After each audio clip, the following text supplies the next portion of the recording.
रीवा जिले की हजूर तहसील के ग्राम अमवा से बड़ी खबर सामने आ रही है, जहां सड़क और पानी निकासी की समस्या को लेकर ग्रामीणों का आंदोलन तेज होता जा रहा है। आजादी के 80 वर्ष बाद भी ग्रामीणों को सड़क जैसी मूलभूत सुविधा के लिए आमरण अनशन का रास्ता अपनाना पड़ रहा है। ऐसे में व्यवस्था और प्रशासनिक कार्यप्रणाली पर सवाल उठना लाजमी है। ग्रामीण रहीश शुक्ला का कहना है कि गाँव में वर्षों से आवागमन का रास्ता रहा है, लेकिन रास्ते और पानी निकासी की समस्या के चलते कई परिवार परेशान हैं। ग्रामीणों का दावा है कि समस्या के समाधान के लिए प्रशासन को कई बार आवेदन भी दिए गए, लेकिन अब तक स्थायी समाधान नहीं हो सका। मामले में सामने आए भू अभिलेख के मुताबिक सर्वे नंबर 610 एस रुकबा 4370 हेक्टेयर की जमीन शासकीय दर्ज है। इसी को लेकर ग्रामीण प्रशासन से सवाल कर रहे हैं कि जब राजस्व रिकॉर्ड में जमीन शासकीय दर्ज है, तो ग्रामीणों के आवागमन का रास्ता सुनिश्चित क्यों नहीं किया जा रहा है। ग्रामीणों की मांग है कि प्रशासन मौके पर पहुंचकर राजस्व अभिलेखों के आधार पर निष्पक्ष जांच करे, अतिक्रमण की स्थिति स्पष्ट करे और आवागमन के लिए बधा रहे इस रास्ते के साथ पानी निकासी की व्यवस्था सुनिश्चित करें। वहीं अगस्त क्रांति मंच के संयोजक कुंज बिहारी तिवारी भी ग्रामीणों के आंदोलन में पहुंचे। उन्होंने चेतावनी दी है कि यदि जिला प्रशासन जल्द रास्ते की समस्या का समाधान नहीं करता और रास्ता खुलवाने की कार्रवाई नहीं होती, तो मंगलवार से वे स्वयं धरने पर बैठेंगे। ग्रामीणों का कहना है कि यह सिर्फ सड़क की लड़ाई नहीं है, बल्कि सुरक्षित आवागमन और मूलभूत सुविधाओं के अधिकार की लड़ाई है। अब देखना होगा कि ग्रामीणों के आंदोलन के बाद जिला प्रशासन कब जागता है और अमवा के लोगों को सड़क और पानी निकासी की समस्या से कब निजात मिलती है। क्या पूरा मामला है? समस्या हमारे ग्राम अम्बा की है, निजी रोड की और पानी निकासी की। सबसे बड़ा मुद्दा तो वर्तमान में पानी निकासी का है, जिसके लिए हम 1 महीने से आवेदन दे रहे हैं और निवेदन कर रहे हैं कि सर मेरे घर में पानी भर रहा है, बारिश थोड़ी भी बारिश होती है तो पानी मेरे घर के अंदर घुस जाता है। उस पानी को निकासी के लिए मैं ये बारंबार निवेदन किया कि सामने जो बाउंड्री वाल बनी हुई है उससे 4 ईंटें अगर निकल जाए तो वहां से मेरा पानी निकासी हो जाए, जबकि वो रिकॉर्ड ऑन नक्शे में शासकीय भूमि है। डिजिटल नक्शे में, हस्तलिखित नक्शे में, हाँ हस्तलिखित नक्शे में थोड़ा सा अंडरलाइन है, पर ये प्रशासन के गाइडलाइन में है कि उसको खोलकर उसको बहाल करवाया जा सकता है और सामने वाले व्यक्ति को निकलने के लिए रास्ता दिलवाया जा सकता है। उस चीज पे फोकस ना करके ये अनलीगल चीज में फोकस कर रहे हैं। उल्टा बोल रहे हैं कि वो जांच होगी, प्रक्रिया होगी, कोर्ट चलो। हमने कोर्ट में भी दायर किया है धरना। हम कल सुबह 11 बजे से बैठे हुए हैं। प्रशासन से हमारे पास अभी यहाँ से माननीय एसडीएम अनुराग तिवारी जी निकल रहे थे। उसी टाइम पे टेंट का हमारा काम लग रहा था, तो बोले क्या कर रहे हो, निकलवा रहे हो कि बनवा रहे हो? हम कल लगवा रहे हैं। बोले ये फोटो, ये बैनर अंदर लगाओ और ये जो ये लगा लिखे हो इसके ऊपर में ये जो भरत तिवारी जी की फोटो लगी हुई है वो हमारे आइकॉन है, उनको हम मानते हैं। जैसे गांधी जी को मानते हैं, सुभाष चंद्र बोस जी को मानते हैं, भगत सिंह जी को मानते हैं, तो हम उसको अपना मानते हैं।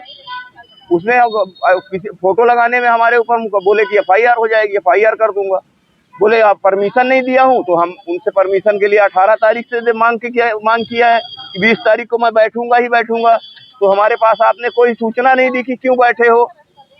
हमारे पास कोई, हमारा जबकि इसमें नंबर लिखा हुआ है, तो आपको हमें सूचित करना चाहिए कि आप धरने में नहीं बैठोगे, आपका परमिशन रद्द है। तो हम नहीं बैठते।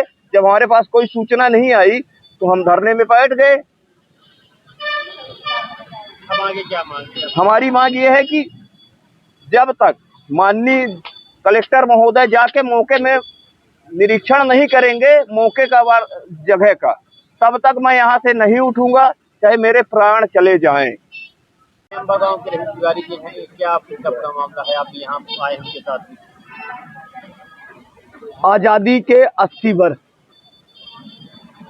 जहां एक तरफ मुख्यमंत्री जन कल्याण शिविर चल रहा है, आप देख रहे होंगे, और यहाँ पे जो कलेक्टर हैं इन्हें कई सारे लोगों ने और मीडिया के साथियों ने भी खिताब दे दिया है सुशासन के बारे में, और हमने भी सुना है कि अच्छा कर रहे हैं। उसके बाद सोचिए कि जो विकास के रास्ते पर पहुंचाती है वो रोड है।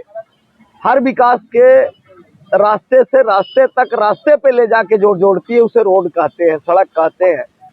और ये रहीश शुक्ला जी हैं, अम्बा निवासी हैं, जो जिला मुख्यालय से लगभग 10 किलोमीटर की दूरी है।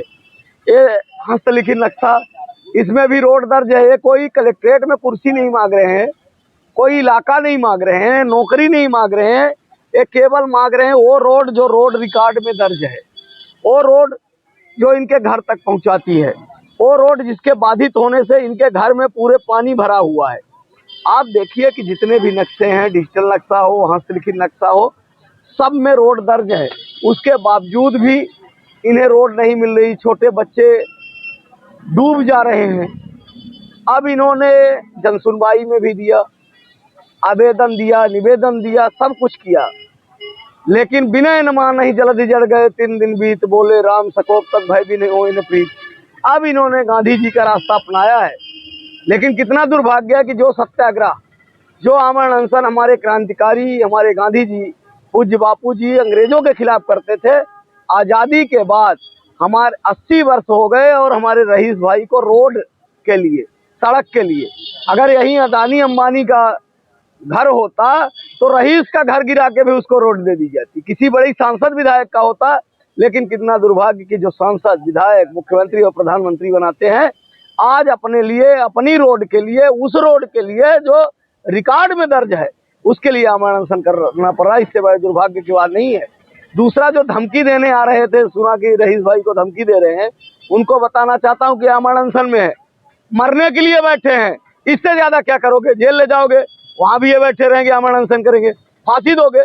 और अगर मंगलवार तक रईस भाई को न्याय नहीं मिलता तो मंगलवार से मैं भी धरने पे और आमरण अनशन में